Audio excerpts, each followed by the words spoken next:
Hello everyone, I'm Jeff Gonzaga, clinical instructor of Siena College of Taytay. And for today, I will teach you on how to properly remove an NGT or nasal gastric tube. The very first thing that we will do is check the patient's chart. Okay, let's look for the doctor's order that allow us to remove the NGT. Okay, for removal today, now that we confirm it, let's first assemble our equipment. So for our equipment, we only need a kidney basin, tissues or cotton, and a disposable gloves. Okay? So now the next thing that we will do is perform our hand hygiene. And after that, we will use our PPE if indicated. Okay? So, the next thing that we will do is introduce ourselves to our patient. Hello, ma'am. I am Nurse Jeff. I will be your nurse for today. Can I know your name? Okay, Miss Rosalia B. Cruz. And your birthday is? Okay, October 15. Okay, next is, the next thing that we'll do is explain the procedure to the patient. So, to alleviate the anxiety. Miss Rosalia, the doctor is already informed that your NGT is for removal today. Okay?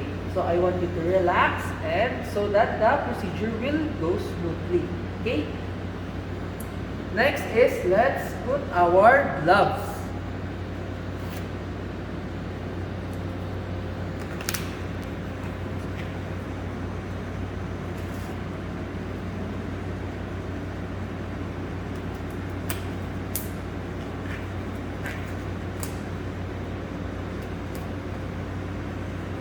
Clean gloves is already enough in removing an NGT.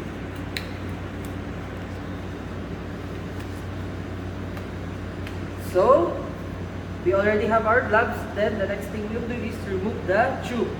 First is to take out the adhesive tape or the micropore, or some, most of the time it is what we call the Eucoplast. Okay? So, let's remove the tape holding the NGT tube. Remove it slowly and smoothly. Okay. Then, next thing that we will do is slowly pull the NGT. And first, sometimes patient will be cautious because patient pulling slowly can lead to coughing and discomfort.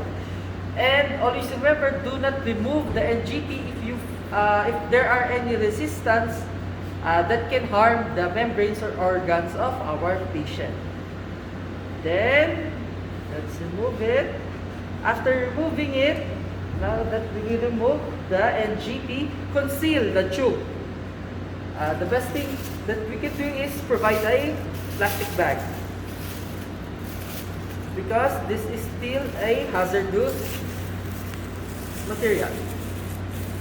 Then after concealing the tube is double check if there is still any tapes on the face of the client. Then after that, elevate the head at least 30 degrees in near eating position.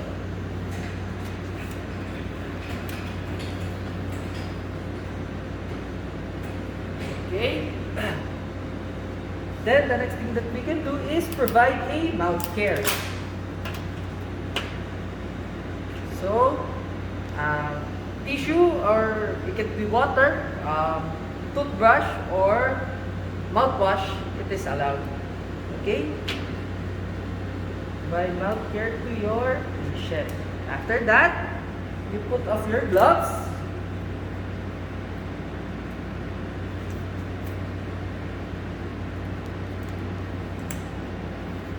Then,